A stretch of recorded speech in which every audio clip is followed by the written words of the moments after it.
জীবনে যদি খুব বড় হতে চান, আগে ছোট হয়ে কেমন করে শিখতে হয় আগে তা শিখুন। ছোট হয়ে শিখুন, ছোট হয়ে জানুন, ছোট হয়ে পরিপূর্ণ শুনুন।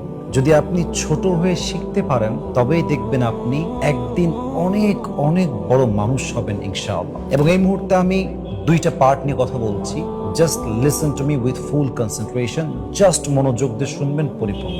বড় হওয়ার জন্য দুটি বিষয় খুবই জরুরি। এক নাম্বার, আপনার ভেতরে এমন একটা পার্সোনালিটি থাকতে হবে, এমন একটা ব্যক্তিত্ব থাকতে হবে যে আমি মানুষকে অনেক কিছু দিব। You have to have this personality যে আমি মানুষকে অনেক কিছু দিব।